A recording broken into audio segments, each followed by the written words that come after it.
ओम शांति। आज की हमारी कहानी का टाइटल है अनुसरण। और कहानी बहुत ही छोटी है लेकिन एक विशेष संदेश लेकर आई है हमारे सामने।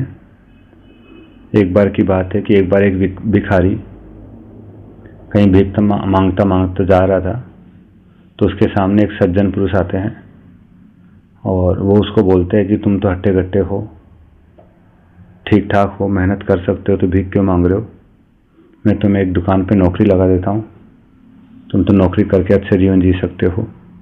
तो सज्जन उसको एक अपने परिचित की दुकान पे नौकरी लगा देता है और वहाँ पर वो सेल्समैन की नौकरी करने लग जाता है।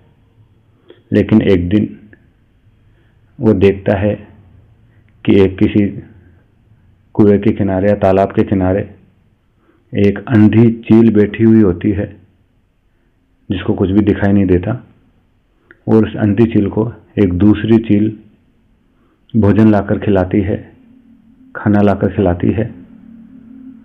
तो भिखारी सोचता है कि जब इस अंधी चील का ही बैठे बैठे पेट भर रहा है, इसको भी खाना मिल रहा है, तो फिर मैं क्यों फालतू मेहनत करूं, मेरा भी कहीं ना कहीं से पेट भर ही जाएगा।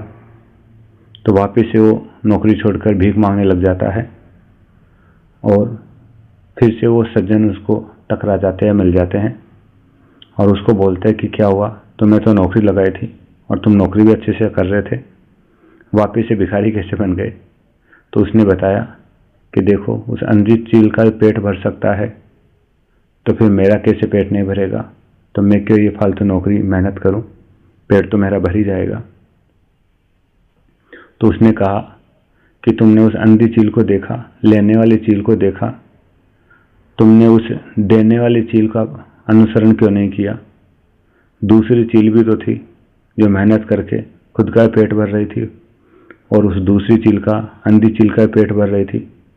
तुम्हें अनुसरण ही करना था तो उस दूसरी चील का करते, उस दूसरी चील का अनुसरण करते तो तुम दाता बन जाते, दूसरे का पेट भरने वाले बन जाते। लेकिन तुमने हल्की चीज का अनुसरण किया, कमजोर चीज का अनुसरण किया, तो फिर से भिखारी बन गए। तो कहानी तो इतनी छोटी सी थी, लेकिन यह हम आध्यात्मिक मार्ग पे चलने वाले आत्माओं के लिए भी प्रेरणादायी कहानी है कि हमें किसका अनुसरण करना है। कमजोर पुरुषार्थियों का अनुसरण करेंगे तो हम भी कमजोर रह जाएंगे। श्रेष्ठ पुरुषार्थियों का, देने वाले पुरुषार्थियों का, संपन्न पुरुषार्थियों का अनुसरण करेंगे तो हम भी देने वाले दाता बन जाएंगे, श्रेष्ठ बन जाएंगे, संपन्न बन जाएंगे। तो यही इस कहानी का संदेश है, सार है कि हमें श्रेष्ठ पुरुषार्थियों का, अच्छे पुरुषार्थियों का अनुसरण करना है। अच्छा, ओम शांति।